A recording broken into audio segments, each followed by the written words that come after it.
welcome back, ladies and gentlemen.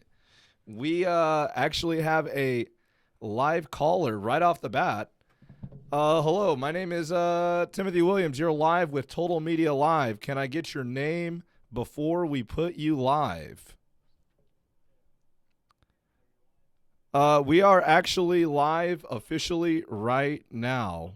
Who do we have the pleasure of speaking with?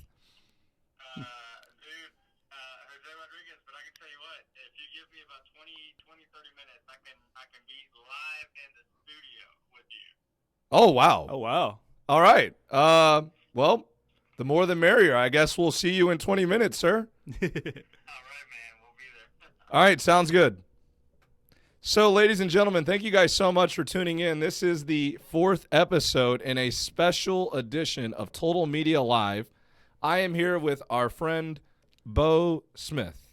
Hey, what's going on? I'm Man. happy to be here, man. Oh, absolutely. Yeah. Hey, first of all, let's cheers to you being on. Of course. A little cheers. Glad to be here, man. Once again, we are not sponsored by the brand that you just saw, but that would be awesome. That would Okay. be great, yeah. So anyways, let's go ahead and talk. First of all, this is a crazy show, Bo.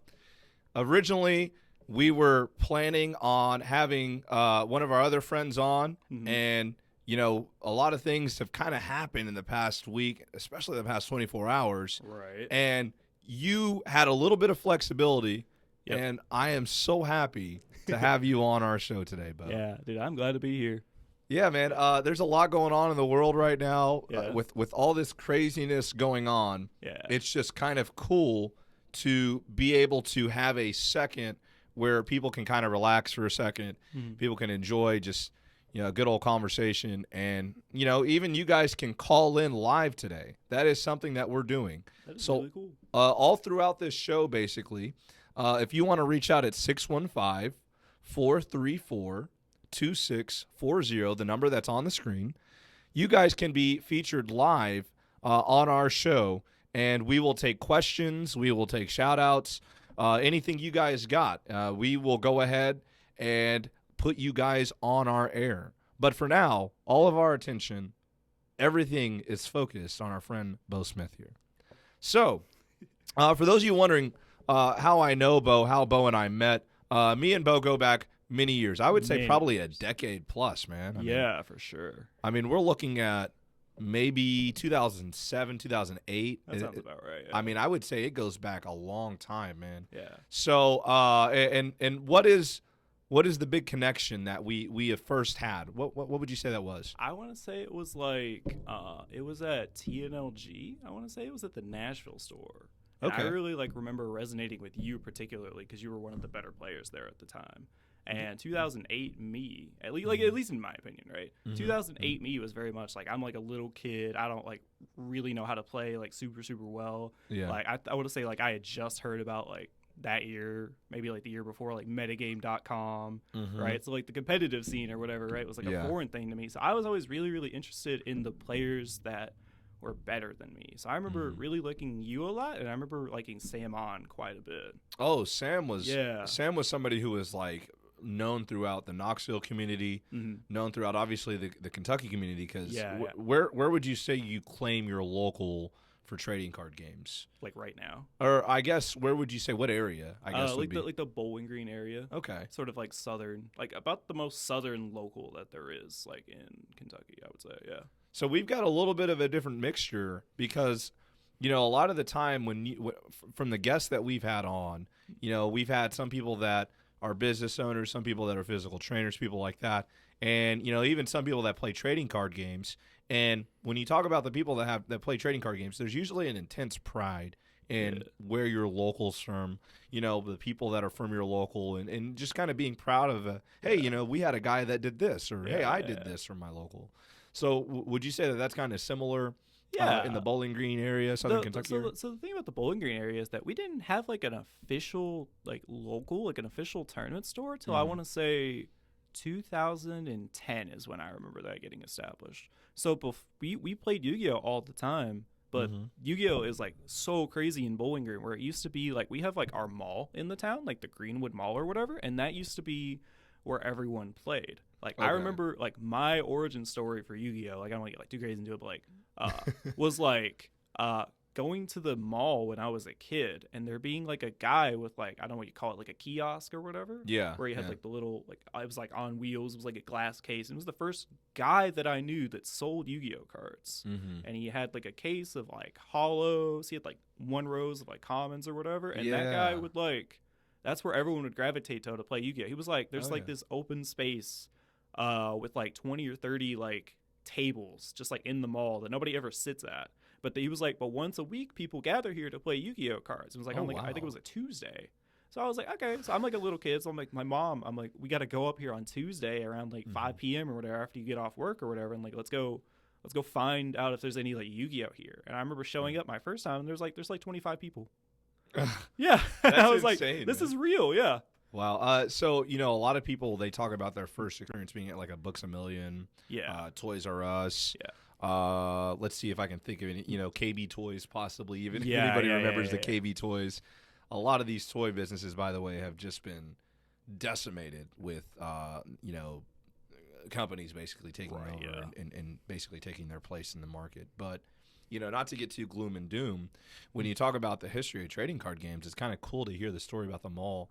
Yeah. I can kind of relate to that because I didn't have necessarily the tournament scene, Mhm. but shout out to Portales, New Mexico, my birthplace. Yeah. When we used to go to the mall out there in Clovis, Mhm. New Mexico, I remember the first time I saw a case like you're talking about. And it was a Yeah. case of just shiny cards. Just like hollows. And you're looking at all these cards and the price tags on them, and you're just like, oh my god. I definitely like remember making my mom buy like random stuff out of there for me like all the time. I definitely like remember that. Yeah. I mean, it's just so cool because, like, as a child, man, that's the nostalgia that you cling to in the 90s. If, for those of you guys, that watch those YouTubers that do, like Pokemon opening packs, they do like Pokemon nostalgia. They even have Yu-Gi-Oh nostalgia videos now and stuff Yeah. like that. But, I mean, it just speaks to a certain place in a certain time that a lot of people hold very dear to their heart, man. I mean, dude, I remember being so pumped to see those cases, man. They were Yeah. so shiny. They were, yeah. and then there was always like the eventual guess that or quest that maybe you would once like have some of those cards in that case. For sure.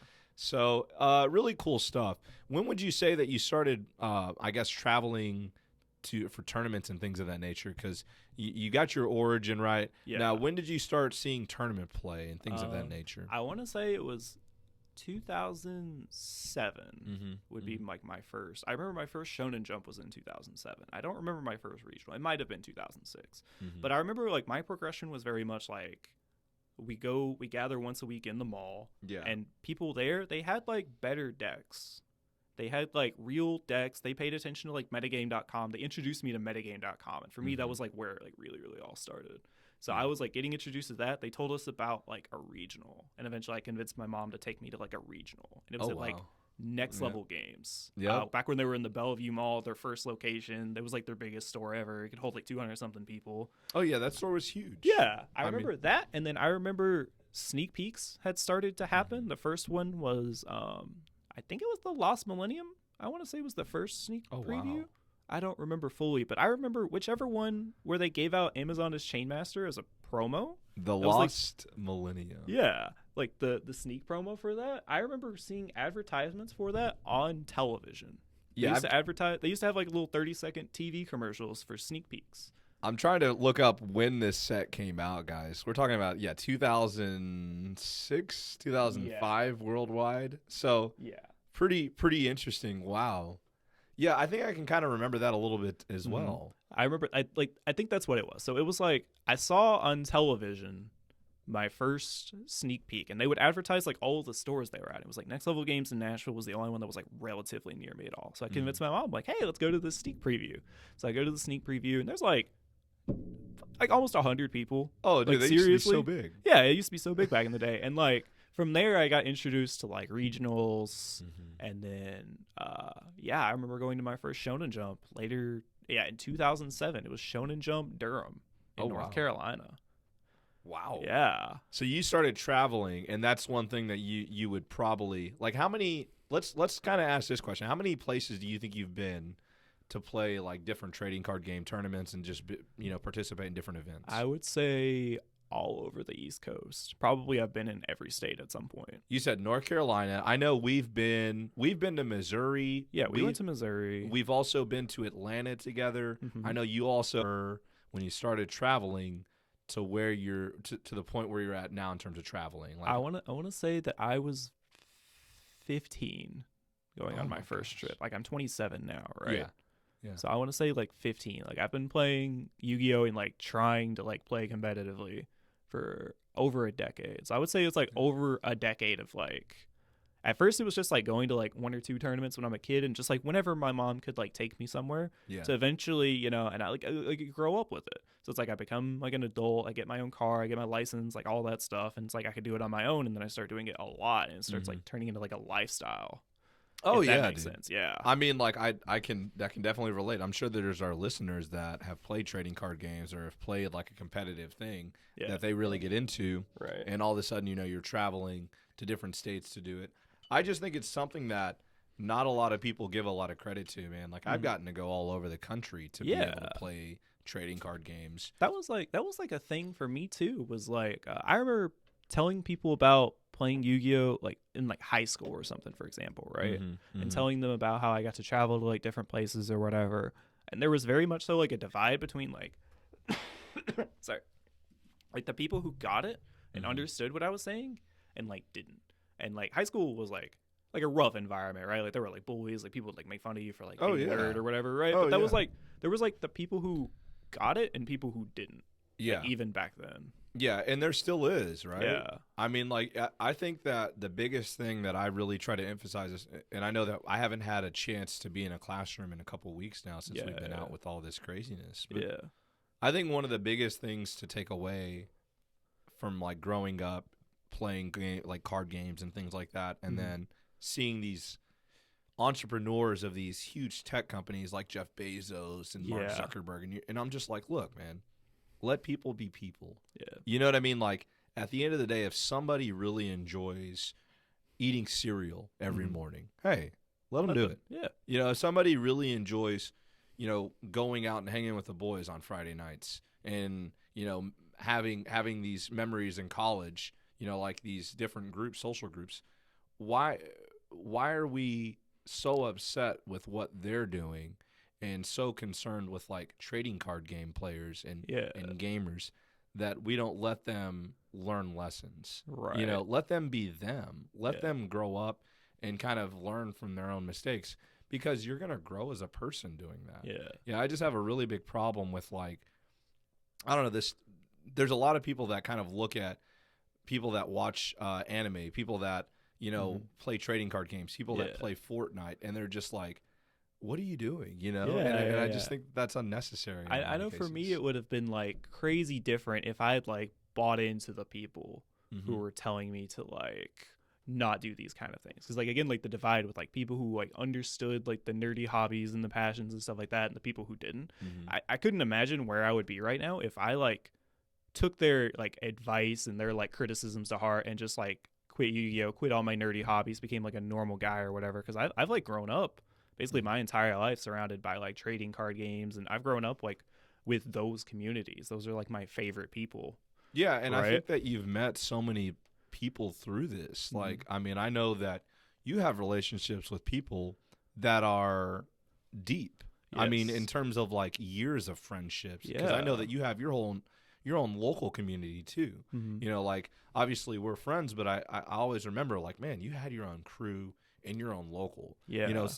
Speaking of people like Charlie, that had their own influence and their own part of your life. And then I just look at it and I'm like, man, you're right, dude. If we would have given into anybody that was trying to be negative, a lot of the positive friendships that we gained out of this would not exist. Yeah. Like to this day, I maintain friendship with Yu-Gi-Oh players that I have quit. Like I haven't talked to them in years or whatever. And I think like I don't talk to like a single person that I like went to high school with, if I'm not mistaken. Like I can't think of anybody off the top of my head. A lot of people wouldn't realize like how shallow some of the things that we do when we're young are, and it's just like, man, you just got to try to do your own thing and not bring people down. Yeah. You know, so that's like I said, that's always been one of my biggest messages in my classroom. To let people be people. Yeah. Because if you allow those people to grow in their own way, then they come up with really cool things. Yeah. You know, like imagine if people would have really got on to some of these entrepreneurs. You know, imagine if we're able to influence somebody in a positive way just by playing these trading card games. Because I know that I've met so many people that ask for help or ask for like advice, and like, you know, I'm not an expert at all, but I will give you all of my knowledge that I can that got me to where I was to help you. Yeah. And that's what made like that community so cool. Like every time you run into old friends in the trading card game community, it's always like, hey, how are you? What are you doing right now? Like I remember one time he hadn't played in years. I was at like a shop in Louisville randomly, and I ran into Remington of all people. Yep. Yeah, and he was like, we were doing a Yu-Gi-Oh thing up there, and on the side they were having like a fighting game tournament. So whichever fighting game it was at the time, probably Marvel, 'cause that's like the big one that he plays, whatever. There's probably like a Marvel tournament, and we just like bumped into him, but he was at the Yu-Gi-Oh case. And he was staring down, and he was like, "Oh man, dude, I remember all these cards." Like, we gave him like hugs and all that stuff. He was like, "Man," he was staring at like the plant cards. He was like, "Those are my cards, man. Reborn Tengu, Lone Fire, Dandelion." He's like, "I hadn't seen these in years. I haven't owned a trading card in years." But he still had like all these memories. And we had like deep conversation for like as long as we did until like one of our next rounds went up or whatever, right? Yeah. That was like fascinating. Like, I'll never forget that conversation. I mean, it's just one of those things where the people that you meet during the time periods of which you meet them in, like, you know, knowing somebody from like certain formats is really cool. You know, I know you and we have a really interesting Yu-Gi-Oh relationship because when you talk about classic decks, when you talk about like 2005, 2006, like, you know, you were around then. You kind of know a little bit about it. Yeah. And then obviously, you know, for those of y'all that don't know, it's one of those things that, you know, Eric kind of alluded to it in our last podcast, but from the time period of like 2003 to like 2004, I played Yu-Gi-Oh at like a official tournament place, and because I played in an official tournament place, we were able to gain upper deck points at the time, and I traveled to a couple regionals and I topped in a couple of them, and you know, like the first regional I ever went to was in like Knoxville, and it was official, and ended up getting top 8 in 2005, and ever since then, I had basically like tried to be competitive at trading card games.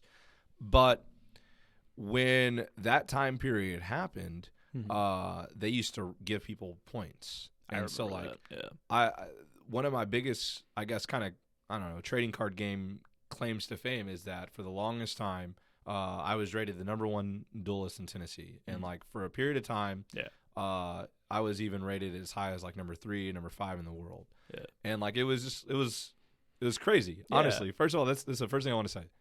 It was absolutely crazy because like I would go to regionals, I would go to tournaments, and like people would read my name and like know who I was without people would like keep track of that. And it was really cool.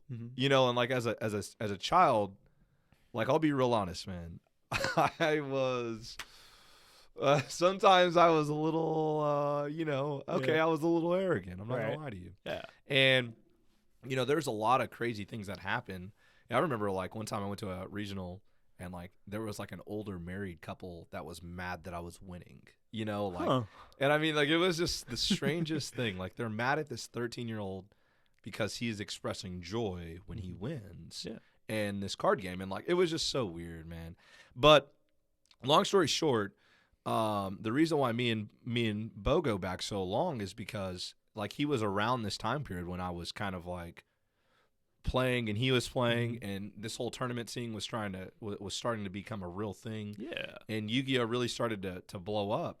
But you know, we know the formats because we played in them. Right. We played in GOAT format. I can tell you a lot of stuff about like a lot of older formats that people who've like started playing as far as like, you know, like maybe like 3-4 years back, they couldn't like possibly tell you anything about, because I was there. I wasn't like super competitive until like, I want to say like my first regional top was like 2010. Yeah. Like my first like first time I felt like I was really, really good with like decks and like technical play, it was like 2012 when I started to feel like good at Yu-Gi-Oh. Like broadly speaking, like whatever that means, right? Yeah. But like even back, like I could tell you all sorts of stuff about like Warrior Toolbox, all the yeah. cool Chaos decks, like Evan Vargas, like Soul Control Monarch. Like I remember all that stuff. Oh yeah. Yeah. I think that like your growth as a player, like it signifies what it's about in terms of trading card games, dude. Yeah. Like I remember like you used to play like theme decks. Like you used to play like clown control like type decks and things like that. And like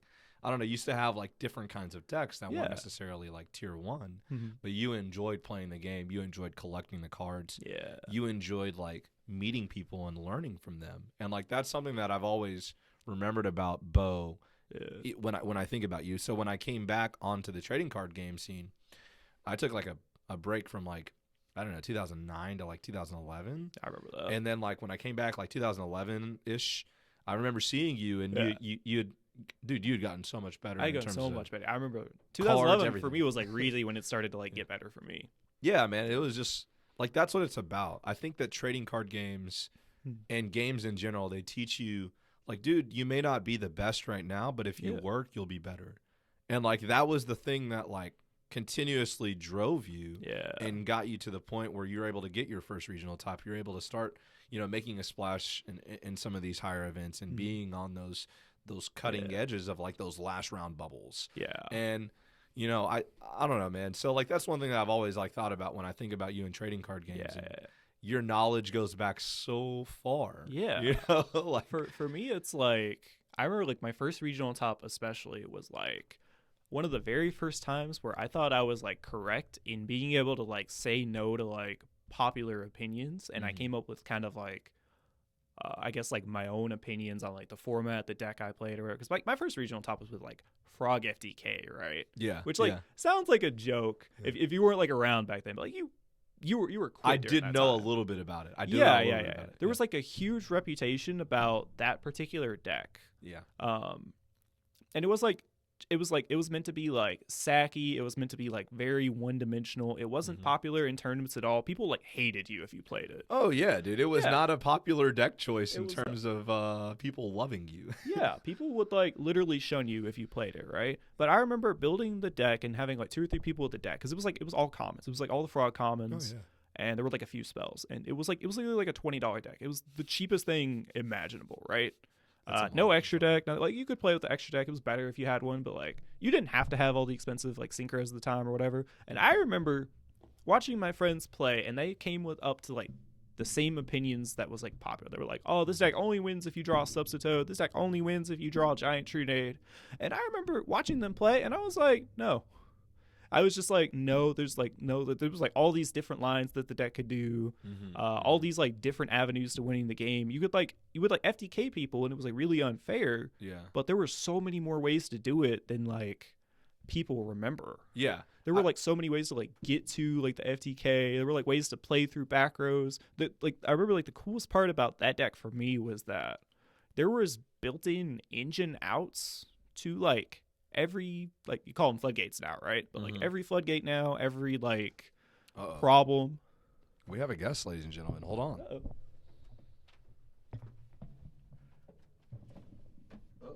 Yeah. That's right. He's coming. I forgot about that.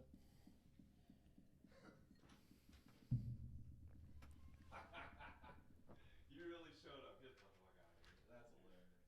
Are you alright, man? You making it? We'll talk about it.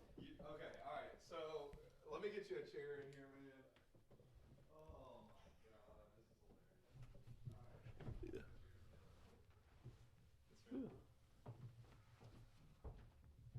Crazy. Oh, man. wait, no, the chair's behind my desk. Okay, alright. What's going on, man? Golly. By the way, Bo, this is Jose. Hi. Jose, this is Bo. Let me go ahead and... Oh, yeah. Did you pull a timeout? Dude, no, we're still live right now. We're Man, still live right I now. apologize, man. It's been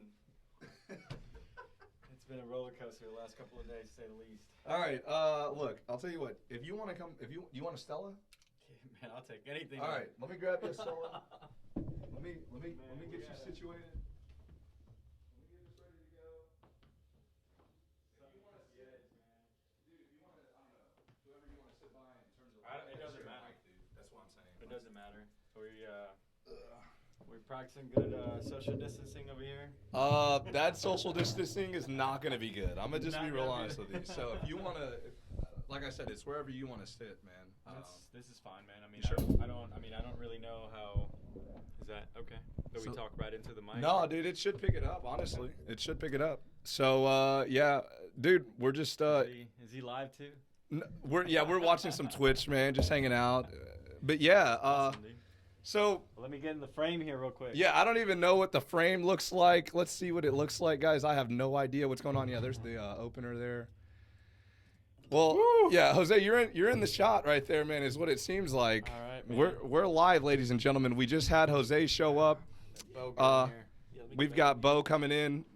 Guys, do not do what we're doing in terms of social No. distancing. We're not This doing is- it. I checked my my temperature when I got home, so I think I'm straight. Yeah. I have been traveling today, but Ooh-wee. it's been car the whole entire time. I sanitize my hand every time I make it stop. You know, wash. If anybody we're doing needs to everything. wash their hands, let me know. Okay, Yeah, we yeah, got yeah. we got antibacterial soap. We're We're doing good. everything that we've been told to do by the professionals. So Oh we're, my uh, goodness.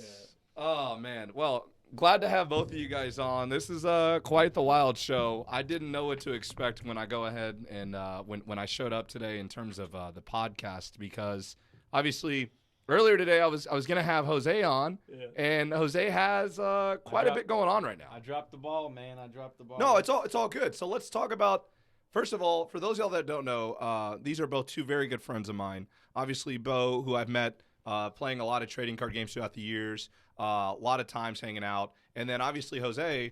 Him and I have a little bit of an interesting history as well. Not as much trading card games, right. a little bit more college. Yeah. Ah. We did a little bit more experimenting. Yeah. You know. Yeah. And I mean, I would say that I've got a good shot. Yeah. We were a good team in certain things. we played games. Yeah, we were really good at games together.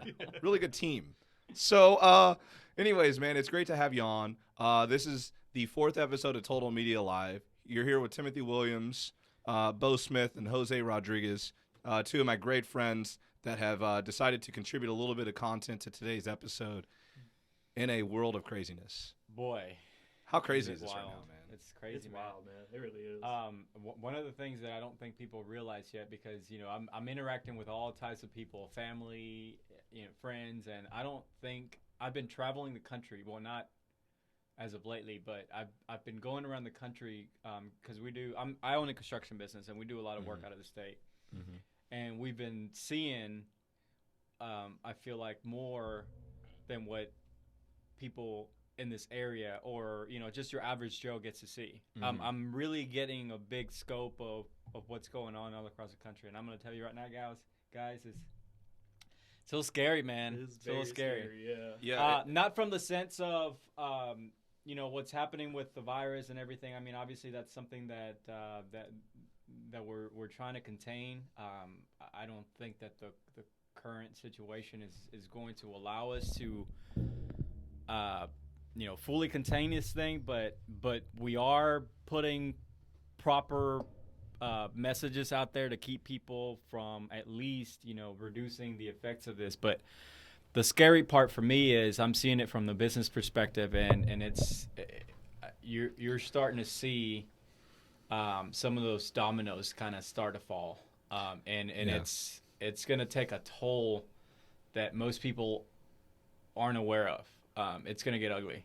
Dude, you bring a different perspective from this because one thing that I haven't talked about live on this podcast is the impact that this, you know, let's just go ahead and call it COVID-19. Let's just go ahead and name it what it is.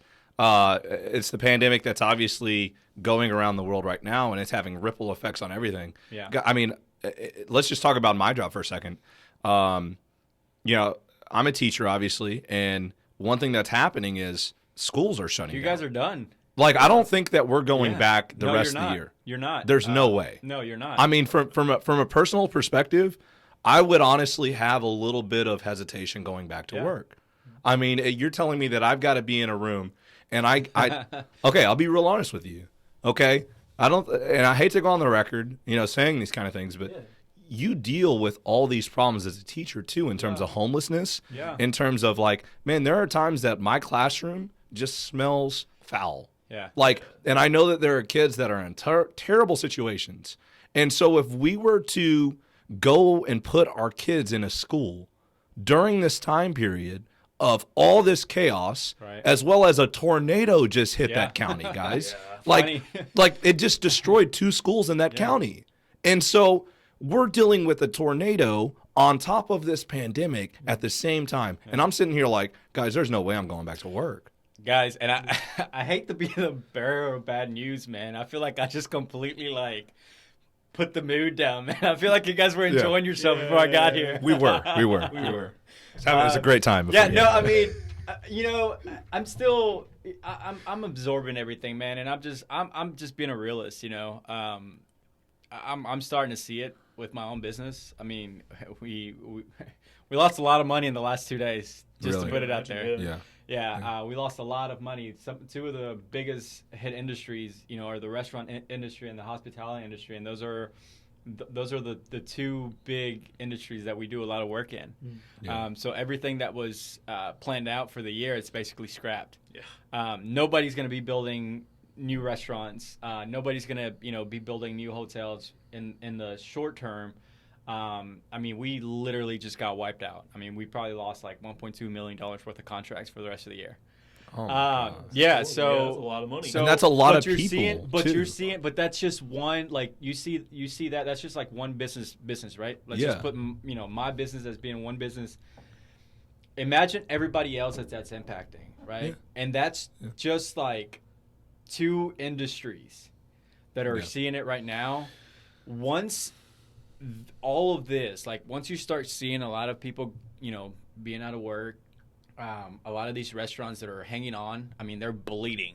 Bleeding. A lot of these restaurants that are just barely hanging on right now, there's no end in sight. That is the biggest, I think, problem for a lot of these business owners right now. You're saying that you don't think that in terms of what you've seen, there's an end in sight for this to die down. That's the thing. There is not an end in sight. So they can say, well, it's going to take a month or 2 just based on what we're seeing in other countries. That's fine. I mean, you can take that data, plug it in, and see how that's. You got to understand, this is a completely different country. We have more freedoms in this country than in any other country in the world. So for you to say, for the government, for local governments to say, we're going to completely shut down and nobody's going to be allowed to be out or whatever doing this and that. I mean, you saw it with the announcement that Mayor Browley sent out, right? He said, he was asking all the Broadway businesses, tenants, to close, right? And what did they say? In return, they said no. They said no. I mean, we're not making this up. We're not making this up. They legitimately said no to shutting down downtown Nashville until the governor announced something, right? But even then, I mean, you just got to realize that a lot of people's livelihoods are, on the table here. So for you to tell me, hey, you're going to shut down, you're not going to tell me for how long, and if that's even going to solve the problem, because let's be real, like even if we shut down for 14 days, that doesn't necessarily mean that we're going to kill this thing. The only way, so what we know is, what the professionals are telling us, that this thing can live for that you can you start seeing symptoms in 7 to 14 days. I can't. I don't know if it's. I might have read something where it said that it was up to 20 days now, but that might be misinformation. So the fact that it'll take 14 days for you to know whether or not you have symptoms, then what do you do from there? Like how do you completely eliminate this?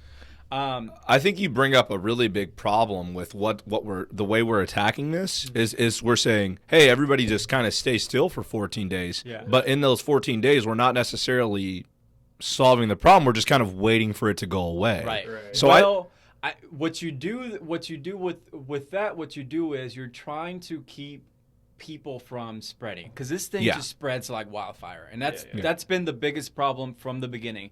That's why I would get so frustrated with people that would compare what we were seeing, what we were learning about this virus, with the normal flu, with compared the flu to, and things like that. I'm like, guys, you are comparing 2 different things here. Number one, we don't know enough about this thing to really, put a finger on it. Number 2, this thing spreads. I mean, it spreads. I think it's 3 to 4 times. It's more contagious 3 or 4 more times than the normal flu. But it does, the way it's spread from what I've read is this is gonna sound kind of weird, but like bodily, right? Like if you like accidentally like spit on somebody as you're talking, if you share the same air vapor as them, that's what aerosol. Aerosol is one of the, well, at first they'd said that it didn't, you couldn't spread it by, like, let's say you sneezed away from something. It didn't really live in the air, That's it didn't. But now the last study I read said that it could live in the air for up to 3 hours. Yeah. That doesn't necessarily mean that if I sneeze right now, and it was in the air, that you guys would necessarily catch it. I mean, you're still exposed to it, so you could potentially. Yeah, exactly. But it doesn't necessarily mean that. But with that, you have to be really, really careful with the people who are around this thing all the time. Our health professionals, nurses, doctors, things like that. Because if this thing can live in the air for up to 3 hours, they're basically exposed to it in that period of time. If you're out on the streets and somebody sneezes, you're probably not going to catch it. Yeah. But if you're in a room, in a hospital, and there's a bunch of closed, diseases around. Yeah, there. right. Yeah. So, it's very difficult, man. It's a tough situation. I feel bad for a lot of people because a lot of people are really, really going to hurt. Just like everybody else. I mean, for those of y'all that don't know, Bo obviously works in the restaurant industry and has a lot of different codes that are now basically being enacted. Yeah. Because, let me rephrase that. He's got a lot more rules being passed down to try to kind of curb this spreading, right? Yeah. So for Hans down. What I'm having to deal with is a whole lot of it feels like every day there's a new rule or a new procedure or something that I have to follow where I work, right? Yeah. So I think it kind of goes to what you're saying about the whole stalling out. Feels like stalling out for 14 days or whatever. It feels like they're just now figuring this out. And it feels like they're learning more every single day. There is no one definitive appropriate response to this. Right. It's developing. Yeah, so people are going to look back on this in history as wow, these idiots didn't realize that this was the solution to the problem. Yeah. Because there's obviously a solution to the problem of what we're dealing with right now, which I think, honestly, in our last podcast, which, by the way, if you haven't listened to, you should definitely check out. But in our last podcast, I was catching up. I almost caught the whole entire episode on my way here, but I didn't quite get to finish it. But well, one of the things we talked about was hey, man, whenever this pandemic, finally clears, whenever everybody's finally able to go back outside, that is going to be an amazing moment. Right. Yeah.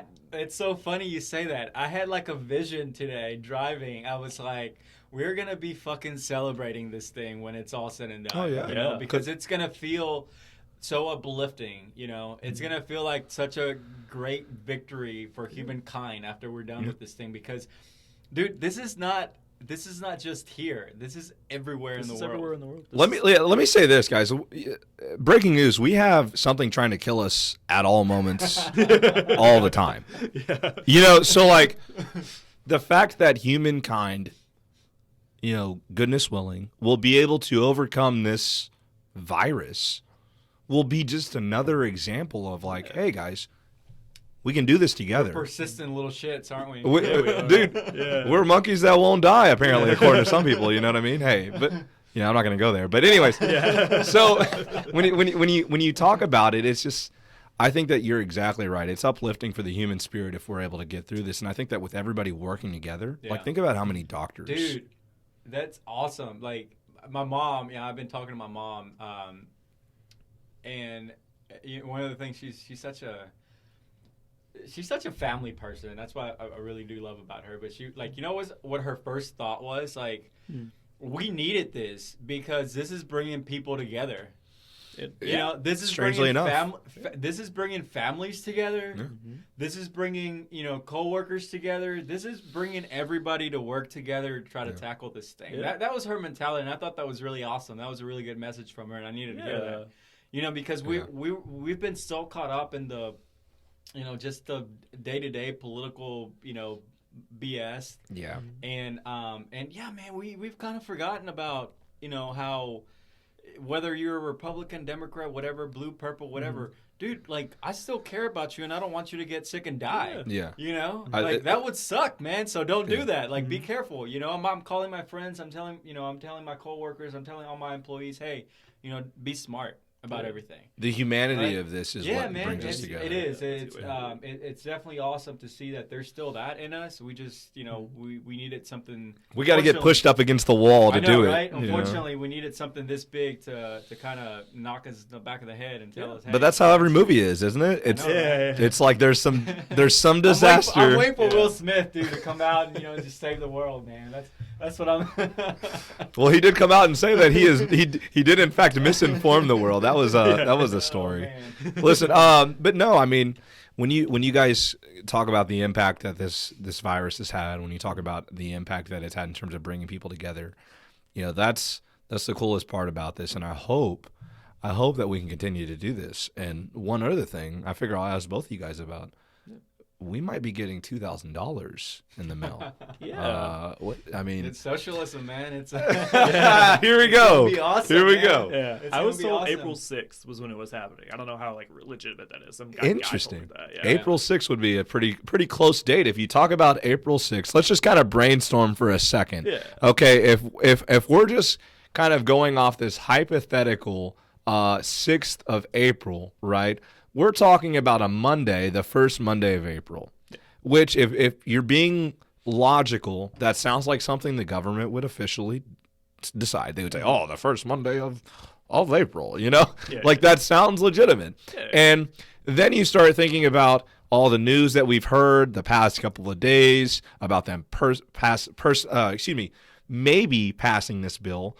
What do you guys think about the possibility of getting $2,000 in the hands of these American citizens, including children in some instances? Yeah. That's a rough one, man. I'm not totally sure. I think the idea is to put money back into the economy, right? Yeah. But you can't go out and spend it. Would it help you? Is what I'm. I guess Would that's it help me? Yeah. I mean, look, man.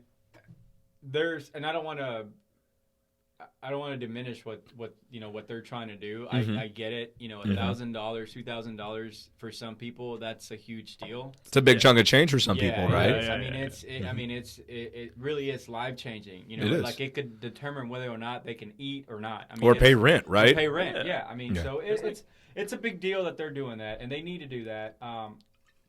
But I think that and that's going to help, and I'm glad they're doing that. But my thought is who they really need to help out is going to be that small business, man. Yeah. That small business that is just bleeding through cash right now. Yeah. A lot of restaurants right now are being told, "Hey, buy gift cards." Your people are saying, "Buy gift cards for these restaurants," right? Yeah. So I mean, it is. It's going to help a little bit. It's going to stimulate the economy a bit. Mm-hmm. But again, man, when are we going to be able to get out there and spend this money, right? When are we going to be able to go back and I mean, it's going to be good for people that they're going to be able to pay the rent, Yeah. That's such a good point in terms of realizing that, hey, man, we may get this $2,000, but who's going to the mall to spend it? Yeah. But first of all, then the question would be asked, well, who's going to the mall anyways? Huh? Mm-hmm. Well, I mean, and think about the other thing, right? We're trying to keep people from going out. Social distancing, right? Yeah. And then we're going to pump a bunch of money. Shop online, man. Yeah. Shop online.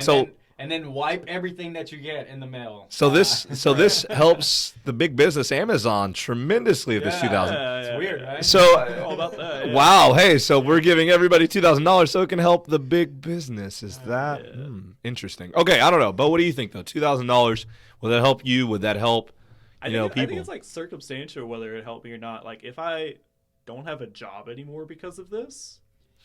Right, because I work in a restaurant. What if my restaurant just is shut down completely? Yeah, and all of us get laid off, or we just have to be unemployed. That'll help tremendously. Oh yeah, that'll replace hopefully a little bit of the income. Right, because before this, I'm comfortable with my lifestyle. Whatever, I can afford all my bills. I can play Yu-Gi-Oh. I can do whatever. Mm-hmm. I manage my money really, really well. It's fine. $2,000 would just be just go right in the savings account or go buy Yu-Gi-Oh cards with it or something. Right. Yeah. But it's now that we're in actually pretty realistic scenario where it's what am I trying to say? Are you going to be able to survive? Yeah. So is this and I haven't really read much into this. Mm-hmm. I mean, I've heard, Mm-hmm. that they were going to cut checks for everybody. Is this going to be like a one-time thing, or how long is this going to go for? Yeah, I think that's kind of one of the things that I was reading about this morning. So for those of y'all that don't know, there's something called the mint collection / the mint. They can print things off in mint, and specifically platinum. Yeah. So this morning, there was a lot of stuff going viral about them, the possibility of them printing $2 trillion platinum mint coins. Now you're thinking, what does that have to do with us? Well, the federal government / the Federal Reserve will withhold one of the $1 trillion platinum coins. However, the other platinum coin would be distributed to citizens in the form of a $2,000 payment that would be distributed monthly. Now, the only thing that I've read in terms of how long this goes has been maybe a couple months. Mm-hmm. Now, could it be going for longer? Yes, it's $1 trillion. So it could absolutely go longer. Mm-hmm. So I think that they're planning for the possibility of this lasting months. Mm-hmm. And, you talked about being grim when you came on, man. I mean, guys, this is reality. Yeah. We just have to understand we've got to keep our social distancing. Yeah. You've got to be smart. There's no need to be a hero. When we talk about people that have money saved away and are thinking that this is the time to buy a lot of stocks and investments, I'm not in it. Let me start by saying this. I'm not a professional expert. You should not take my legal advice. Disclosure, right? Full disclosure. You should not take my advice legally. But what I'm saying is we may be in this for a little bit longer. Yeah. So we might have to buckle up. We might have to kind of, be on a budget. And for those of you that have money, yeah. Are there going to be millionaires that come out of this time period? Yes. Oh, yeah, of course. Yeah, because people are going to – let's talk about the other side of this. People are going to take advantage of the fact that the economy is somewhat trickling down and that there's a lot of speculation. One specific example is the guy from Tennessee in Chattanooga that bought thousands and thousands of bottles of hand sanitizer and cleaning supplies. This guy basically went around Tennessee and just bought up hand sanitizer and Lysol and all that. Yeah. And his idea was he was going to resell it on Amazon and make a lot of money. Right.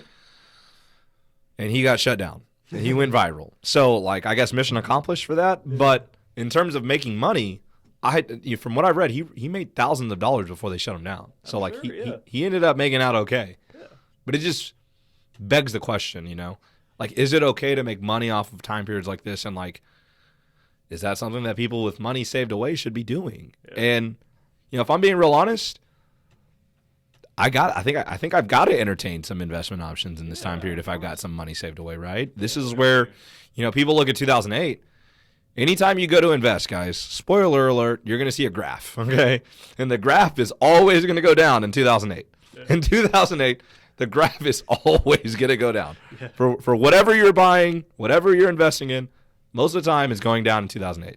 So, this is just almost a repeat of that, some people are saying. And people are saying, hey, buy now, invest now, buy Magic the Gathering boxes now. Yeah. Because in 10 years and 5 years, guys, they're going to be worth so much because, they're short printing them and people aren't buying them. Or, hey, buy Netflix stock right now because Netflix, everybody's watching Netflix right now. You got to invest in Netflix. Oh, yeah, Disney. Yeah, invest in that. What do we do with all this speculation? What do we do with all this? It's going to happen, man. It's going to happen. So a lot of people, are going to have the resources to be able to make some money off of this. I mean, that's just the reality. That's what capitalism does for you, So sadly, there is that other side of the coin where they're going to make money, because of somebody else's bad luck, somebody that couldn't make it. Yeah. Yeah, you're going to see that. I mean, that's just life. And that's typically business, right? Yeah, that's just unfortunately, right? That is the cycle. It's a vicious cycle that happens every so often, and this time's not going to be any different. Yeah. I will say though that once this thing just kind of clears up, I think we're going to see a quicker recovery because it's not like a bunch of people made some stupid decisions and all of a sudden we had massive deficits in all these industries. No, it's literally because you're shutting down the economy. Like, you are keeping people away from spending money. It's spending money. That's really all it is. Which right? is how the economy works, right? Exactly, the more people spend, and we are 80% of, our economy is made up of 80% of consumer. Yes. We're a consumer economy. And we like to buy stuff. Exactly, and I've always had a problem with that, going back to 2017 when we cut massive taxes for all these big corporations, which don't even get me started there. Yeah, especially right now when they're talking about possibly doing it again. Yeah, exactly. So the irony of this, right? And I posted something the other day on social media. It's the irony is that in 2017, the tax bill, allowed all these corporations to save a ton of money on millions taxes. and millions right. and millions. And the idea was that, or at least what we were told, was that these companies were going to, in return, do major capital investments in the country. Right? They were going to pay their workers more. Yeah, right? they were going to invest in all these new factories are going to be open, all this different stuff. Well, the reality was a little different. What they ended up doing was they bought back, most of their stocks. And that was a huge reason why the stock market was just, going up. Because when you buy more things from the stock market, guess what that signals to everybody? Hey, the stock is going up. Exactly. So, speculation. That made that kind of, go up, and now they've essentially lost everything and then some. Right? You start talking about some of these stock companies and some of these huge companies like Wizards of the Coast is owned by Hasbro, and Wizards of the Coast owns Magic the Gathering, owns Pokemon, right? And they're seeing declines. I mean, the last thing that I've heard, guys, is that Hasbro stock might have dropped as much as $100 from I mean, it's just a steady downfall. We're looking at $70, $80 going all the way down to $46.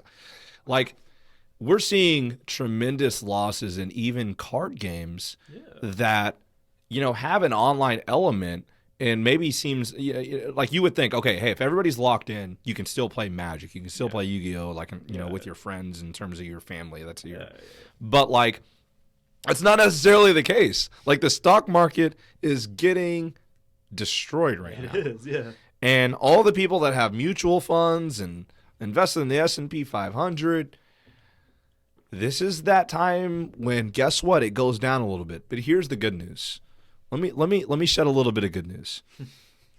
Guys, for the past 4 years, it's been solid. I'm not saying that every company's done well. I'm just saying that if you're one of these people that's been invested in the S&P 500 for the past 5-10 years, indexes, I mean, it really has. I mean, it gained almost 10,000 points in a 4-year span. You're gonna be okay, right? Yeah. Well, I mean, the stock market has lost everything it gained over the last 4 years. Yeah. So we're saying the past 5 years, right? But if you're in there for 10 years, 15 years, if you were in there since 2008. The thing is, and this is another thing that just kind of gets me when people talk about the stock market. You think, oh, well, all these rich people that have enough money. No, everybody. I mean, if you have a pension, if you have a 401k, if you have retirement a retirement plan, fund, anything, it's you affected are by this. invested in the stock market. Yeah. So, but a lot of those people won't see the losses as long as you just stay the course. Yeah. Stay the course. Forget about it. I mean, you're not a short-term investment on this one. You have to ride it out. Yep. You have to ride it out. Yep. 10, 15, 20 years from now, this is going to look completely different. Exactly. The stock market, absolutely always after a downturn, it comes back up. I mean, so that's what they say, right? That's historical. It's going to come back up unless the world just ends. And if the world ends, then we don't have to worry about that, right? Whoa, you can't speak that into existence, ladies and gentlemen. He just did that. He just did that. Yeah. All right, listen, we're not on some 2012 stuff, right? No. But we're just talking about honestly, you're right, man. I think that we're going to see the market correct itself. I think that's what a lot of people talk about. I don't know. I mean, Bo, I mean, do you see a time period when this starts to normalize? Or do you think it's just maybe a long time before we see any competitive trading card games, any competitive gaming events? For example, there's Hearthstone going on right now, trading card game, and Hearthstone is only online. For those of y'all that don't know trading card games, Hearthstone is legitimately only played on mobile. Like people that play Hearthstone don't even think that they play like card games. They're just like, oh yeah, I just play this app on my phone. Right. Okay, so this card game is having an official event right now, and it's being completely done online. So like there are capabilities for these businesses to operate completely online. And as we've seen with ESPN, like all this week, I saw Around the Horn, which is a famous TV show on ESPN. Dude, that just blows my mind right now. I was just all in their house. Like, what are these channels like broadcasting right now? Yeah, like what are you watching on ESPN right now, right? No, they're doing a lot of like classic games and stuff. But when they do these TV shows, they're showing these people inside their homes broadcasting to the world. Yeah, kind of like we're doing right now. And exactly. That's the irony in all this, right? We're just like them. We're professional just like them. We've got the cameras, the lights, just like them, right? But do you see a time period where maybe this kind of comes to a close, or maybe things get a little bit normal? Yeah, I hope so, but I don't actually know like an exact time period. Like I would just be like speculating, but I don't like actually know, because like again, like the scientists are still figuring this out, the healthcare professionals are still figuring this stuff out, so I don't see like an end in sight. I couldn't like tell you when this is going to stop. I know people are hoping, like some people are hoping like by the end of the summer, which sounds like really optimistic and like really naive. It also seems like a really long time from right now. Yeah, it really does. And summer doesn't sound great, right? Everybody just getting together again after we just had. I know, right? Like, hold on, wait a minute. Is that the best idea? Like, hey, let's all go to the public pool now that summer is back and we can all hang out again. Yeah, like we can all touch each other. Then we have like some, but once again, I don't know, because that's assuming that we don't find like a vaccine, right? Well, we don't find even if we do find it, it's not going to be ready. It's not going to be ready. Yeah, it takes time to distribute for the public all for that. like a year. There's logistics. Yeah, there's not even just that. I mean, just they might find something within the next whatever months or whatever, but it won't be ready for the public for maybe another year or even more than that. So, it's. And that I'm with you on that, man. I just don't.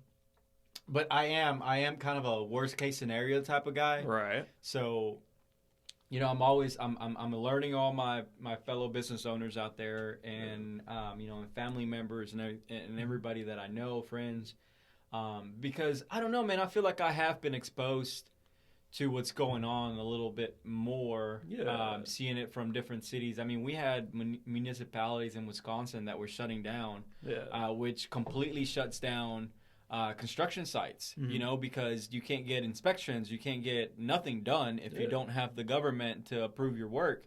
So, and that's just one state. Ohio, was kind of heading that way. And, you're seeing all these things happening that if we don't solve them fairly quickly, I mean, it's just going to make things a whole lot worse. So I don't know, man. I'm a little pessimistic about it, but then at the same time, I mean, I'm hoping that what we're doing, at the very top, that's above my pay grade. I'm not a health professional. I don't know enough about this. There's a lot of pressure on those guys. Yeah, like particularly the scientists and people in like the healthcare world. Yeah, to figure this out. Yeah. Right. So, and I hope they do. I mean, every night I pray for them, for those people to make sure that that they have all the resources that they need to be able to get this thing over with, man. I am really ready. I mean, I don't care if the government came out and said, we're going to total shutdown for 30 days. I don't know how that's going to work out, but I honestly, man, I want to be done with it. Yeah. Because the more certain I am about what's going to happen after the 30 days, the quicker we can all just go back to. Do you think we're going to find a straight up cure? Or do you think we're going to find like a vaccine? I think they will. I think they will develop a vaccine, but that's not going to do us any good if we can't, get a handle of this thing. Yeah. In the short, I mean, it's gonna, it's gonna save future death Yeah. you know, a year from now. But Yeah. if It's already we been can't like a stop, tremendous impact. Yeah. Right. It's going to Yeah. cripple a lot of small businesses. Like Yeah. straight up, Well, it's, I mean, this yeah. is going to be the reason why a lot of small business owners any do day not that, make it. any day that you go by without getting, you know, people through those stores, man, you're just, I mean, you're hemorrhaging at this point. Most small businesses that rely on day-to-day activity, they're just hemorrhaging. They're just burning through cash. Just to give a little bit of a shout out to the nurses, Yeah, the doctors, absolutely. the pediatricians, everybody that is pitching in, the grocery store workers, the people that are working as plumbers, as garbage men. I mean, dude, my garbage got picked up. Dude. You know, I mean, like I'm sitting there like, dude, shout out to our government too, man. I mean, you can have your opinion about whatever, dude, but I honestly, truly believe that they're doing, the professionals that are working are doing everything that they can to make sure that we get rid of this thing as quickly as possible. So, I mean, I can't imagine the stress. I mean, I know this kind of stress that I have as a business owner, making sure that.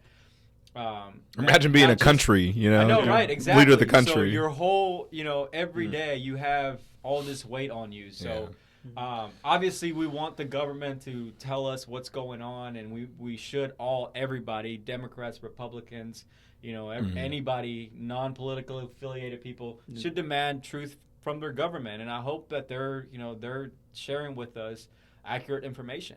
And that's all I can ask for from them, you know, because I truly do believe that they're doing the best that they can. Yeah, dude. The accurate information part is kind of interesting, right? Yeah. Like, Bo, I mean, to be real honest, I imagine that, like, working in the restaurant industry, too, you might get, like, stuff passed down to you from the state level, too. I mean, I don't know how this works in terms of construction because I don't know if they directly manage right over you guys, but it seems like in the food industry, they're just like, I'm over your shoulder, man. I'm making sure that you guys are like, you know, not Carnegie the Jungle over there, you know? So, like, I imagine that you've had a little bit more involvement with the government in terms of at least seeing more mandates from them. We see, I would definitely say that. Like I said, we have, it feels like every couple of days there's like some new rule we have to follow, some procedure, some better way to like handle this. I know like in my store now, like on like the wall, like I guess customers aren't like allowed in there now, but we have a note from like the Kentucky governor, like the official like rules that we have to follow now. Or whatever, and they're just like on public display for like everyone to see. And by the way, Jose, I don't even know if you knew this, but man, like Bo is from Kentucky, so Kentucky has actually seen a lot of positive reaction from the way that they've responded to all this compared to some other states. So I don't know if you've seen that in the media at all. Well, my wife is a hairstylist, so the first news that I heard from Kentucky was they're shutting down all the hair salons. So yeah, they did. I mean, I don't know. I think Kentucky's a little bit ahead of us as far as. By the way, I'm really worried proactive. about that, dude. Like, I am really worried about this whole thing. Like, I'm gonna have to pay her like $100 to cut my hair or something, dude. Because dude, don't jinx it. It's gonna fall out one day. It's gonna fall out one day. I shave my head and like I know how to do it by myself. I don't pay anybody to do it. Like you've got the setup, man. During this whole apocalypse, man, you can just say, "Hey, come on," think, you know, just chop me up, you know. You would think, but I have to, you know, put up a fight just to get an appointment. You got to set an appointment down and all that. Oh, you know, for those y'all that don't know, she's a busy lady, man. I give her props, man. She's still working and she's being extremely careful. Want to give her a shout out, man? I don't know. Man. Shout out to my wife, man. There you go. She's carrying us right now, so so she's still working, man. It's amazing, you know, because she's like, you know, I gotta work because you just don't know what's gonna happen. But you know, every day when she leaves, the house, I always tell her, you know, make sure you're cleaning after every client, make sure you're washing your hands, doing everything that you can to prevent, you know, any mistakes. Goodness. So yeah, man. Dude, that's intense, and honestly, dude, it's been so cool. Like, you know, we always talk about this in terms of like a lot of, you know, I think out of half the guests that we've had on, you know, a lot of people play trading card games in terms of like a lot of my friends. Dude, I played some Yu-Gi-Oh when I was back in my days, man. But I mean, like, it's just one of those things that like we always talk about how it's cool to see the growth in the individual. You know, like, you know, and I know you Made some. in 2019. I mean, Made dude, you some became a changes, freaking father, man. I mean, 2018. my bad, 2018. Yeah. You know, a year off. My bad. Yeah, man. 2018. We have a little girl, man. She's awesome. Yeah. So, and that's my biggest concern as far as like, you know, with me traveling, my wife still working. You know, it's just like I don't so much care about. I mean, I do, but that's not my first thought. You know, it's like, what if I get it? Well, if I get it, hopefully I make it through. Yeah. But you're not sleeping in the house, man. You got to sleep in a different room. That's what I'm saying. It's like now you have the other people, and I think that the reason why we're going through all this is not necessarily because of you the individual, is to keep from passing it on to those who are vulnerable. Mm-hmm. That's the whole idea behind social distancing from. Making sure that we're not just letting these things spread all over the world. I mean, all over the country. Every individual get it. That's the whole purpose of this. What we're doing. It's to keep it from passing it to those who are vulnerable. How many people have you heard say, "I'm nervous about my mom or my dad"? Yeah, exactly, man. And that's why. I mean, I couldn't believe when we were. When the news were showing that people were still going on spring break, man, I'm just like, are we really that boneheaded? Hey, what about Nashville? Nashville's undefeated. Did you see that video? Nashville's undefeated? No. Oh, I might have to pull that one up, ladies and gentlemen. Yeah, man. I might have to pull that one up. I consume a lot of news, but I don't do a whole lot of local news, which I should. Oh, this was viral on Twitter. And this is one of, I believe this is I don't think I've seen this. Oh, okay. What? So for those of y'all that don't know, there was footage from Nashville. Where is Seven that? This is million downtown Nashville about a week ago. No way, dude. Yeah, so downtown Nashville's undefeated was her tweet. She still hasn't taken this down. I'm not going to say her name because I'm not trying to give her more publicity, but March 15th. So that's not even a week ago. Right. March 15th at 12 in the morning, Nashville is undefeated, ladies and gentlemen. What a great headline. Nashville. How about that tweet? That is a legendary tweet, though, right? Yeah. Like, imagine tweeting, like, America's undefeated. Like, Donald Trump is about to nuke somebody. He's like, America's undefeated. That's not something to laugh about. I'm so sorry, guys. I am so sorry. Right. But you know what I mean, okay? Yeah. For So, obviously, this lady was in the wrong, but she talked about Nashville being undefeated, and so many people got onto her. One of my favorite responses was Chris D'Elia saying, yeah, in about 2 weeks, Nashville's going to be defeated. like, this is not baseball. This is not football. I just started rolling because, I mean, that shows the mentality of how some people are in times like this, and it's really unfortunate, man. You've got, I'll be real honest, you've got the city of Mount Juliet.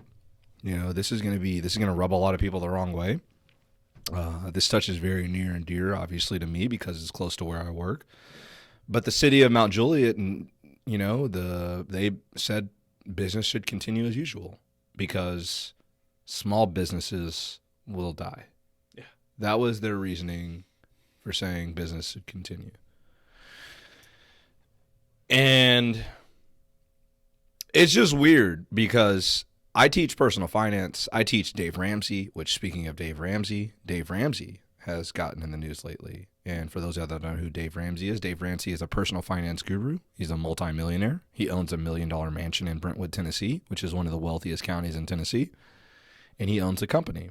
And his company had a worker test positive for COVID-19, and business is going as usual. They're not shutting down. Nothing's going on. They're just going on. And the first thought that comes to my mind is Dave Ramsey's a multimillionaire. Like you start thinking about some of these people that are just obviously well off, that have no need to put their workers at risk. And I wonder where this decision making is coming in. And I love Dave Ramsey, dude. Like, that's the thing. Like, I'm not saying that I love everything that he does, but I think that his financial advice is super sound a lot of the time. And when I teach personal finance, We have a little game in my class. It's literally, what would Dave Ramsey do? Yeah. And so, like, could you imagine right now? Hey, an office worker gets infected with COVID-19 in your office. Do you shut down your office? What would Dave Ramsey do? You know, and the answer is, keep it going, baby. Keep going. and like, you know, like it's conflicting, you know, because I know Jose is a small business worker or small business owner. Mhm. And I know that Bo is working for corporate America, and I am working for the state. So we all have a boss, you know, one way or another. We all have a boss one way or another, whether it's Uncle Sam or whether it's the state. Yeah. And so I just look at these issues and I'm just like, man, dude, how do you justify some of the decisions that we're making in times like this? You know, I mean, how do you defend that? Time will tell, man. I mean, I see it both ways. I mean, I get that at the end of the day, he's got to keep these people employed. I mean, that's literally one of the hardest things that I have to go back home. Like, he's got to pay them, right? Yeah. I mean, he's as a business owner. Keep them employed. Yeah. Like, he's got to keep them employed. So I see that. But I mean, at the end of the day, I don't think that he's going to know the severity of his decision until more people get it, and then more people get it from those people that are working, and then eventually you start seeing some people die because of it. Yeah. So once somebody dies, exactly, it's serious. that's what I'm saying. That's when you start to see the toll, right? Exactly, and that's the reality. That's exactly the reality, is that he's making business decisions with that could have pretty severe consequences, right? Yeah. I mean, you would imagine literally so. life You would or imagine death. so. Literally life or death things. So that's. But one would argue, like, what is? Man, I can't believe I'm about to make this argument. Yeah. One would argue, what is an office worker really exposing themselves to by showing up and going into a cubicle and then leaving? Right. I mean, the thing is, it's the way this thing spreads, right? But if you're not exposing yourself to anybody new outside of the people that are in your office, then, but how do you know what I mean? How do you? Okay, so How do you know if they have it or not? yeah, exactly. So how do you know that I work for Mr. Ramsey, and I go into that office, I don't have it at the moment, then I go home, I go out downtown, and I stay undefeated. I catch it. Nashville's undefeated, y'all. I catch it, and then I go back to work the next day, Yeah. and then I touch someone's desk, and then that person gets it, or you know what I mean, or I interact with somebody, with another coworker, and then that person gets it. That's the thing. It's like you just don't know what the other person is doing. Can I be honest with you too, dude? Yeah. Jose, you and I experienced a lot of things together that we will not talk about on camera in terms of different sporting events that we've been to. But would you not, if this happened, in 2010, 10 years ago, if this happened 10 years ago, if this very same outbreak happened 10 years ago, and we're in Daytona, Florida, and Nate Dogg just died. Rest in peace, Nate Dogg. R.I.P. Nate Dogg. Are we staying off the beach? Are we not going? Man, that 10 years is so. You know what I mean? You start. No, I get it. Man. Oh. That's why I'm not. It's easy for us to kind of look at Stay it. off my porch, little man. Yeah, no, I get it, man. I don't know, man. I don't know. That's tough, Right? Yeah, because it you is. know It the really answer. is. Let's just be honest. You know the answer. Come on, we man. would have gone out to the beach. We Back- would have been playing tug of war. Now tell me. Now ask me that same question. This same mentality. Yeah. Back in 2010, my ass is staying home. You know what I mean? So yeah. In 2010, you're saying you wouldn't go. If I had the same mentality I have today. Okay, in you're standing. 2000 Yeah, in my yeah, 2010 body. With that maturity, right? Yes, exactly. So can we blame those people that are seen on video? No, Have you seen those? Have you seen? You know what I'm talking about? I called them Yeah. boneheads earlier. And, Yeah. And no, I totally get it, man. Especially when you're, and that's the thing when I was talking about You're earlier invincible. about getting the right type of information, right? Because before it was like, oh, if you're a young person, a healthy young person, you're not gonna get it, dude. You tell me that, and then spring break is coming. Guess what? I'm going. I'm not gonna get it. I'm going to spring break, man. I'll survive, you know. Yeah, Yeah.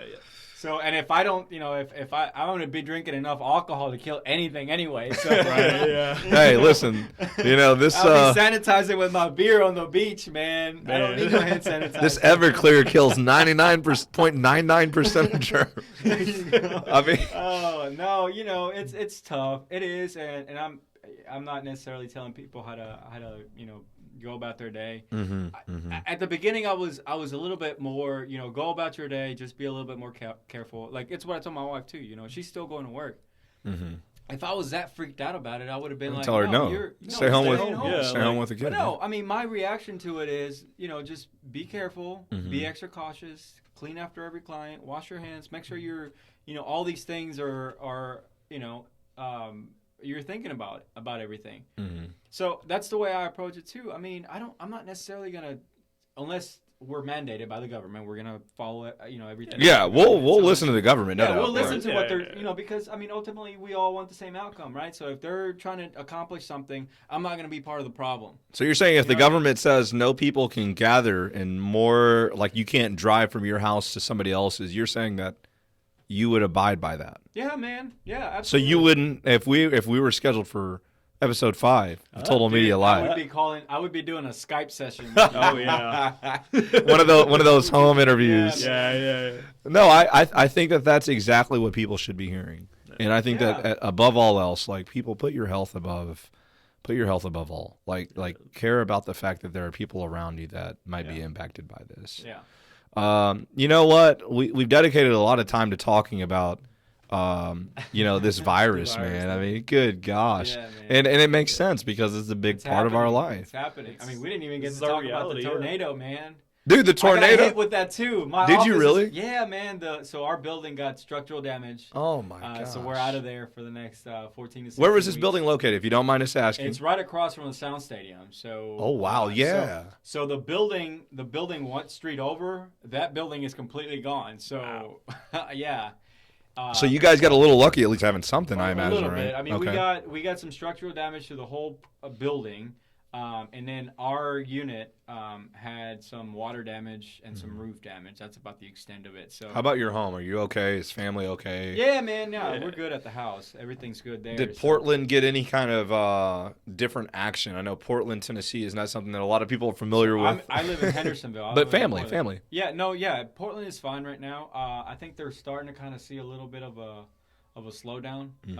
Economic activity. People are just not, I guess they're listening, which is good or bad. Portland is a part of Sumner County, yeah? It is, yeah. Sumner So County. I believe, and I'm not sure if I'm 100% correct. I haven't looked it up yet, but I believe that they've recorded a couple of cases, positive cases in Portland.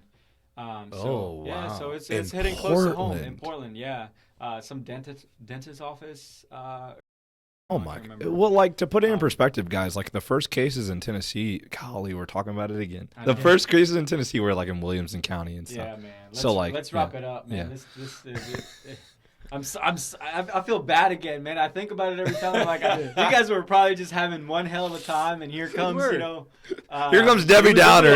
Positive, yeah. Dude, it was all about card games, yeah. I mean, honestly, so let's talk about some Yu-Gi-Oh, man. Yeah, Alright, sure. honestly, dude, when you. The thing that I wanted to kind of ask you about is for those of y'all that don't know, I mean, all of my friends have different allegiances, and, like, for example, Nick that produces this show, Nick that also hosts this show every now and then. Nick Yakovazzi is a Cleveland Browns fan. Yeah. But our friend Taco Vazzi, but our friend Jose here is a Texans fan. Oh my gosh. No. And they had a pretty big receiver traded. I saw a meme. My friend sent me a meme. He's a Titans fan. He sent me a meme that said, it's kind of cool to see people standing behind things that they've blown up or something, and it's like, it's the Joker. I can't remember all the other squares, but one of them was Bill O'Brien behind the Texans logo. Oh That's gosh! so accurate, man. So you're not a Bill O'Brien fan? I mean, I have. I've been a Bill O'Brien fan since he was at Penn State, man. I think he's a hell of a coach. For whatever reason, he can't get his defense straight. But dude, what is he doing? So for the The record, man has lost his mind. Just like the Rams lost their mind by releasing freaking Todd Gurley, man. So for those of you that don't know, the Texans, who are a really big rival to the Titans, which is one of our local fan bases, that's why we've got to talk about them. The Tennessee Titans, they play the Texans every year 2 times. Right. And this past year, I think they split the series 1-1. Yeah, the Titans won in Houston, and we came here and won here. So Yeah, and hopefully you were rooting for the Titans after they lost, okay? well, actually, I was rooting for the Titans when we were playing. Big question here. Uh-huh. Because I wanted them to make the playoffs so that we could have a home game in Houston. So, but we didn't. Oh, So- yeah. 'cause Yeah. Then they would have. Yeah, I see what you mean. So, when you start talking about all the playoff No. So I think if the Titans have beaten the Texans, they would have gotten they in. would have gotten a playoff game here in Nashville. So I would have liked and I think they would have played each other. That was the only reason why I was rooting for the Titans. Dude, I'm a Bitters Oilers fan, man. I'm a Bitters Oilers fan. I would always, regardless of what's going on, I don't associate myself with the Titans. Oh my! I can't believe there was all this magic going on, I know. and I'm sure that some of the magic had to spread to Bowling Green. But dude, there was so much magic when the Titans were making their run, and you see. I guess we're done talking about the Hopkins trade, but okay. Obviously, the big thing in the Titans news was Tom Brady was potentially going to come for the Titans, and there's a lot of teams lobbying for Tom Brady. Tom Brady's the GOAT.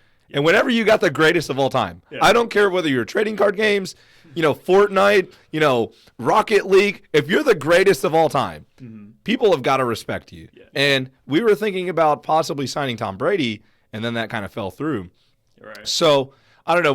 When you look at everything that's kind of settled, do you think the Texans are going to have a shot to actually beat the Titans? Dude, I mean, yes, I think they're still going to be competitive. Those games are always competitive, regardless of how good or bad the teams are doing. That's very true. Man, I'm just still so pissed. I can't even talk about this. I'm so mad about that trade, man. Dude, Man. I can't believe they got rid of. I can't believe that they, arguably the best wide receiver in the NFL. Hey, Arguably. every time I watched him, he made an incredible catch. Dude, Nuke, man, he was amazing. I have his jersey. That makes me even more mad. You have his jersey? I have his jersey, man. Oh, that's awkward. And I just bought it 2 years ago. So it's been worn just a few times. I think I still have the tags. You're the only person I know that would say, I just bought it 2 years ago. 2 years ago, man. It was just a year. happened. It was a year ago. I have it. But no, I mean, you got a lot of football news going on, and then obviously every sporting league has canceled its league right now. The NBA's canceled. I think the NCAA is going to cancel the season too, man. Yeah, I think they will. They're going to cancel the football season. You think in the fall they're going to cancel? Yeah, man. I think they will. Think about what are these teams doing right now? This is preseason. Are they still practicing? Okay, so that's actually really, really, really big point that you brought up, dude. So obviously I coach football. People don't understand. This is a year-round. I played football in high school, so I know. Yeah. And you played for the guy that I work for. For those of y'all that don't know, world is a very small place, and Jose played for the head coach. He played for. He was my positions coach. Yeah, the position coach. School, yeah. And his father ended up passing the job down, and now I work for basically who Jose used to play football for. Yeah. So, long story short, dude, I know exactly what you're talking about, and I'm sitting here like, dude, we've missed 3 weeks of workouts after we just maxed. And we have a fundraiser going on right now. I don't know what's that's what I'm at. Those are the questions that I'm thinking about. It's are they still practicing? I mean, even with everybody. No, spring practice got canceled. Yeah. So that's what I'm saying. So I mean, what happens to these players that imagine going the whole spring without any sort of activity, and then going into the summer. Mm-hmm. And we don't know. They might not be able to practice during the summer. It could kill somebody. What do you do? It could kill somebody. What do you do? Straight up, it could kill somebody. Yeah, absolutely. If somebody that was out of shape and didn't do anything, and go out there and you try to perform, and went out there and played a game in August, 16 weeks. If you weren't doing anything months before this, you're not ready. Right. So we're looking at the ripple effect of a lot of golly, here we are talking about it again, right? Yep. But we're looking at a huge ripple effect, and like honestly, you know what I'm thinking? I'll be honest with you. I'm thinking about, are they going to hire teachers next year? Yeah. So like I have a position, right? And my contract runs out in July, and I'm like, dude, look, July comes around. What if we're not back in school? Contract, right? What if we're not back in I need my 5-year school? deal, bro. Yeah. Well, hey, I wish I had a 5-year deal. I got 1-year deals. Okay, Wilson County, step your game up. Wilson County schools. Hey, I've already gotten the word, man. They're gonna franchise tag you, and Yes, Yo. I'm franchise tagged. Hey, I'll sign the letter of, I'll sign it all. They'll bring you back for 1 more year, and then, in the meantime, they're gonna try to work out that contract. All right, listen, I'll take some money away because of the way the economy is, but Hey, listen, I got my agent on it. All right, Nick, I don't know if you're listening, but Nick. All right, Nick, I need my agent on this. Yeah. Nick is a great person to work with. Music artist, I already know that. All right, anyways, Yeah. but no, dude, I'm nervous about like, hey, are we gonna have a school year next year? Yeah. Because like if we don't have a school year, why would they hire teachers? Yeah. Or if they're gonna hire teachers, will they only hire a select few because they only need them to be online? Yeah. Like, dude, this ripple effect. I like, think it will like. I think everything by next year should be fine. I don't think that by next year or by August? Because keep in mind, I go back in August. Right. Yeah, I don't know. That's Yeah, a tough one. Yeah. Come on, Dr. Jose. I know, man. I wish I would have stayed in Yeah. school. God. Yeah. Speaking of school, like I'm questioning like whether or not I even get to graduate or whatever, because like I have this semester, and my last semester was supposed to be next semester, like fall 2020. So Well, you're I'm on the graduating last end of your December. senior year. Yeah, like if there is no fall 2020, would my graduation get like delayed? Like, Oh. yeah, Yeah. Those are like questions. I'm Well, thinking they're about. what I just heard right now. I think the president gave one of their updates or whatever today, and they talked about the Department of Education. You know how, and I don't know, I didn't know that they still did this, but I guess you got to pass a test every year to like move on to the next grade. Is that? I'm talking about like. In high school? Yeah, Yeah. through 12. Don't you have to like pass a test or something to move on to the next grade level or something like that? No. Not that I know of. Not that I'm aware Anyway, of, oh, I don't know. I don't know what Yeah. he was talking about though. Yeah. Yeah, I don't know. I mean, because like the only end of year tests that we have are like, which is a really big talking point right now because a lot of teachers are like, yo, I teach advanced placement. What am I going to do? Like I teach AP. And like AP is like, like the college level courses in high school. Yeah, maybe I misheard something. I don't know. So people are freaking out like as teachers, like we get evaluated on like, hey, if you are an AP teacher, we get evaluated on how our students do on the test. Yeah. And so I think like that's probably what I was. and so Yeah. if there's no test, then like we get no evaluation as AP teachers. Right. So like there's a lot of stuff going on there. But I honestly like I think they're going to end up just saying, hey, we understand what's going on. They might just delay it too, though. I mean, that's another option. Just start. But that wouldn't be great either if they if they delayed the start of the school year, that's different. Yeah. Okay, but if they delayed like AP testing, No, I think that would be bad. I think they're canceling all the testing. I think they've already officially stated that. That they're they gonna stated that it won't count. Okay, it Yeah. won't count against us. Like no Yeah. no teacher will be like impacted. Is the way that I remember it. Yeah, so I mean, I don't know, man. Yeah, I mean, you said we keep going back to this. It literally affects everything. Everything. Yeah. Everything. is Nobody is. Lifestyles are changing. Yeah. Nobody's immune to this, man. So it affects everybody. We tried to talk about sports, I know, guys. man. Yeah. We tried. Well, I mean, let's go back to the NFL. Like, are we gonna have an NFL this year too? I mean, is college football gonna be around in the fall? We just don't know. I mean, that's the reality that we're in right now. I mean, is the NBA coming back in April? They talked about it, right? So the NBA said that they were going to do a 30 Dude, day. and this was the year that LeBron.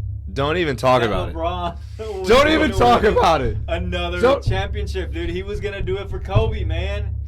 He was gonna do it for Kobe. Imagine LeBron just playing out of his mind in the playoffs, thinking about 24 minutes. I think the only people that could pick up a season like after all this would be the professionals. Yeah. Like I think like I mean, they're that- still, that- sure they're they're still they're working still out and, training. like- They're still playing. yeah, I think that they're in their own basketball court. It's like yeah, they got like their own gym. They're like Oh, yeah. like LeBron's got his own hyperbolic time chamber. He's like he's already spent 2 years in there. He's like, I'm actually 40. Like that motherfucker. Anyway, I look it, but That motherfucker. So I agree, dude. Like a lot of these athletes, like they have the means to stay in shape. Yeah. It's just one of those things that you wonder about the quality of game when they come back. And like I 'cause honestly, they're not playing together. And, dude, there's no way they can come back to the NBA continuity playoffs. is, there's no continuity there yet. No. Like what they might end up doing is just straight up just saying, we're gonna do like a mini tournament, and they'll do like a mini tournament, and that'll determine Just the go NBA ahead and champion. take the top 16 seeds and do a Royal Rumble. Cut it. Yeah, sure. Just all 10, all of them at once. Yeah. 21, No, but seriously, I mean, you look at it, and there's obviously a lot of heavy hearts with what's happened in 2020. You talk about obviously the jersey that's going to be hanging up. Obviously, I hope Dude, are we gonna forever, man. Are we gonna retire it? Dude, I mean, it's retired right now. What are you talking about? It's just hanging up there. Just it's the GOAT, man. I mean, all right, it's the GOAT to me. Yeah. No, I mean to a lot of people, man. Kobe, and I sent you a message when it was going on, man. Yeah. I still can't find the words to like truly express, what that means, because. Mm-hmm. Our generation, we watched this guy like just dominate the NBA. He was the best, man. I in particular, because I'm a Rockets fan, right? So the Yao Ming and dude, all that, it was like we had we had some really good teams. Back when Shaq and Kobe were dominating the NBA. Yeah. And those games, I remember those games, man. I remember, the Yao Mings and the Steve Francis and the Katina Mobleys like going up against Kobe and Shaq. So I grew up a Kobe fan too, even though I'm a Rockets fan. Like I grew up a Kobe fan, dude. And dude, it's just sad, man. but the magnitude though of the loss is that you think of somebody, right? And this is what really just completely brought everything back to earth and just put everything in perspective. This individual was just bigger than life to a lot of people. He's an icon, right? Sure. Bigger than life, man. And then just like that, he was gone. Right? I was doing yard work, and my wife was sitting out on our back porch, and she's flipping through her phone, and she's like, "Did you know Kobe died?" Just like nonchalant. I was like, "What? Get out of here!" Yeah. She's like, "No, seriously, did you know that Kobe died?" And I was like, "No, get out of here." I didn't even believe it. I couldn't believe it. Yeah. So I stopped what I was doing, and I went and I grabbed my phone, and I first thing I did was go on Twitter. Yeah. Dude, everybody was literally talking about in disbelief, man. It's and you know what the funny thing, it's not funny, but that's just, I don't know why I say that, but there was another instance where I just kind of it just brought everything back. I was chatting with somebody on Sprint trying to resolve a problem. Yeah. Mm-hmm. This is the magnitude of this person, right? This one individual. After our chat, I typed in RIP 24. Yeah. Mm-hmm. And the person, this has got to be somebody in India or something. Yeah. Yeah. And the person replied, RIP 24. I heard about it. That's so sad. It's insane, I'm praying for you guys. It's insane. Like, Yeah. it gives me goosebumps, you know what I mean? man. Yeah, That's man. so unbelievable. It I mean, is. like when I read that, I screenshotted it. I was like, "This is unbelievable. This guy Yeah. was truly just bigger than life." And that's just on the professional side, right? Yeah. This guy was, a model father. What was he doing when this happened? Yeah. He was going to his freaking daughter's basketball game, Yeah. man. He was taking his daughter to a basketball game. Yeah. It's intense, man. I haven't really. I think I probably had like 7 or 8 people personally text message me and ask me if I was okay. Yeah. Like, I think everybody that knew me at any point in my life knew that I I. texted you. Yeah. I mean, they knew that. And you're the first person that popped in my mind too. It's funny. I have I another thought friend about who you was too. a I Laker, really did. who was I like really a did. diehard Lakers fan, and I sent him a text message too because I just, Yeah. I mean, because I remember our conversations when he was the year that he was going to retire. Which, by the way, a lot of people gave Kobe grief for recording his final years. That is like his gift to us. Yeah. Think about that. Yeah. Like, Yeah. Dude. think back about that, man. He basically gifted us with Yeah. this last year in the NBA. I And he mean, recorded everything. I can't wait to see all that footage. Yeah. dude, You know what I mean? Like that is a gift to us it's to remember him. Like that's Yeah. it's just awesome, man. But yeah, man, because I remember, we used to have that conversation when he was gonna retire, and you were like, man, I don't even know that I can watch basketball anymore after he retires. You know what's crazy, dude, is like I really didn't. I haven't watched basketball that much since he's retired. The only people that have like made me watch it are like when I watched the finals with Nick. I'll watch the playoffs every now and then. I watch Zion Williamson because that guy is phenomenal. But when Kobe died, man, like so many people reached out to me, and first of all I appreciate that. Like that's the one thing I want to say. I thank other people for reaching out to me in a time where somebody else just had their worst day ever. You know what I mean? Yeah. Like if I mean that much to somebody that you're reaching out to me, thank you, first of all. Yeah. And second of all, my only thought goes to his family, dude. Like that was the first thing that I said, and that's the only thing that I will ever say. Because like if I'm not trying to like speak this into existence, right? Yeah. But like if I'm ever in Kobe's situation, I always wanted to be remembered like about my family, about like the impact that I had. I don't want it to be sad. Yeah. And I was just crushed. I was just Yeah. like, dang, dude. Like if it would have just been Kobe, like Yeah. no offense to anybody else out there. No offense to Vanessa. I hope you are well. Seriously, I pray for you a lot. I hope that you're okay. But like, you can take that and rally around your children. But when one of your children goes too, like that's now we're dealing with another level of grief. Yeah, man. Yeah. And so like, I like I said, I appreciate everybody for reaching out, and like I appreciate the people that did. But like, it's just, thank you so much for being somebody that people could look up to Yeah. all around the world. This guy's death brought so many people out and so many people together, and then we had this ridiculous, terrible year. But it just showed me the power of what standing up for something so great can be. Yeah. And there's going to be people along the way of you like striving for your dreams, and they're going to knock you down. They're not going to want you to achieve your dreams, or they're going to like talk bad about your dreams, or they're going to try to like nullify your dreams, whatever. And this is a guy who went through everything as an 18-year-old, and 19-year-old, and 20-year-old, and 21-year-old, and withstood it all. Yeah. And then said, I am one of the greats. And his last game, dude, the only thing that I can think of in his last game, I said this when it happens. It makes me cry every time. I don't know how he did it. How do you score 60 points? 61 to be exact, right? It's 61, I'm pretty sure. How do you score 60 points in your last game ever? Yeah. When everybody knows it's you, when everybody's trying to stop you, Yeah. and everybody's watching you. People are literally goading you. How do you score 61 points? How do you do that? And like every time I watched it, dude, I just cried because I was like, dude, I don't understand it. Yeah. And then when he died, you know what I thought? How do you do it? How did you bring everybody together?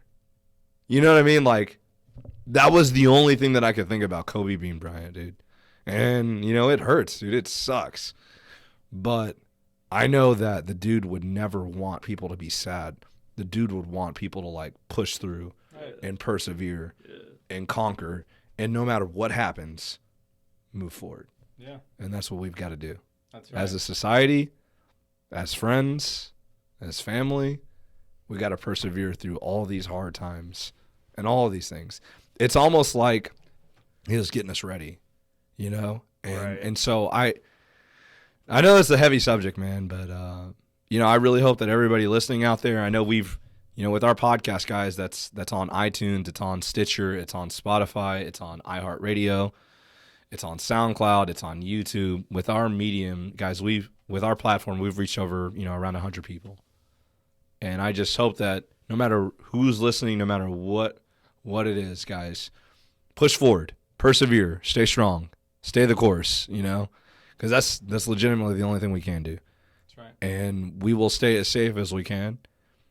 And, that I think that's about it, guys. I think that's, we're about I don't know, 2 hours, an hour and a half in, something like and, that, yeah. and hey, Wow. we appreciate you guys like for listening. So man. that means Yeah. time well spent. It That's was what I time well say. spent, You know, for when you sure. don't Dude. when you don't feel the time go by, that means Dude.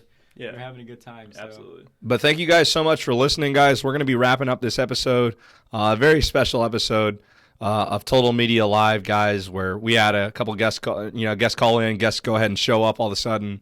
Obviously, Bo and Jose, thank you guys so much for joining us. If you guys enjoyed the content, you should definitely like, you should definitely subscribe, you should definitely check us out on YouTube.